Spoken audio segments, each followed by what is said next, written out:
ഞാൻ നമ്മളെ സാമ്പാർ ചീര എന്നതിന് പറയാം.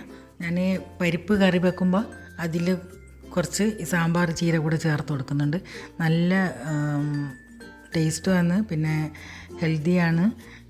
ഇതില്ലെങ്കിൽ എവിടെന്നെങ്കിലും കിട്ടിക്കഴിഞ്ഞാൽ വീട്ടിൽ കൊണ്ടുപോയിട്ട് കുഴിച്ചിടുക. ഇത് ഞാൻ കുറച്ച് തണ്ടടക്കം മുറിച്ചെടുത്തിട്ടുണ്ട്. ഇതിൻ്റെ തണ്ടെല്ലാം നല്ല സോഫ്റ്റ് ആയിരിക്കും.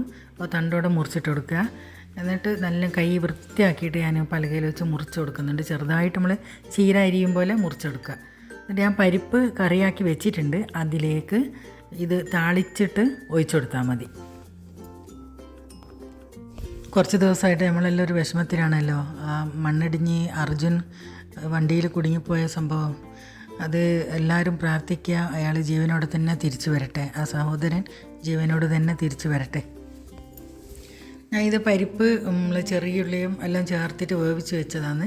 തേങ്ങയെല്ലാം ഒഴിച്ച് കറിയാക്കി വെച്ച് ഇനിയിപ്പോൾ കുറച്ച് വെളിച്ചെണ്ണ ഒഴിച്ചിട്ട് കടുക് പൊട്ടിച്ച് അതിലേക്ക് നമ്മളെ വറ്റൽ മുളകുണ്ടല്ലോ അത് ഇട്ട് കൊടുത്ത്, പിന്നെ 2-3 അല്ലി വെളുത്തുള്ളി ചതച്ചത് ഇട്ട് കൊടുക്കുക. എന്നിട്ട് നമ്മൾ ഈ ചീര ഉണ്ടല്ലോ അത് ചെറുതായി അരിഞ്ഞിട്ട് അതിലൊന്ന് വഴറ്റിയെടുക്കുക. ഒരു പച്ച മണം മാറുന്ന വരെ ഒന്ന് വഴറ്റിയിട്ടെടുക്കുക. പിന്നെ ഇത്തിരി ഉപ്പ് വേണമെങ്കിൽ ഉപ്പിൻ്റെ പൊടി ഒന്ന് വെറുതെ ഒന്ന് പാറ്റി കൊടുത്താലും മതി.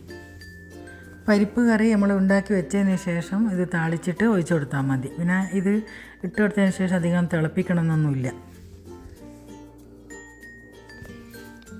എല്ലാവരും എൻ്റെ വീഡിയോ കാണുക. വീഡിയോ ഇഷ്ടമായി ലൈക്ക് ചെയ്യുക, അതുപോലെ തന്നെ ഷെയർ ചെയ്യുക, സബ്സ്ക്രൈബ് ചെയ്യുക.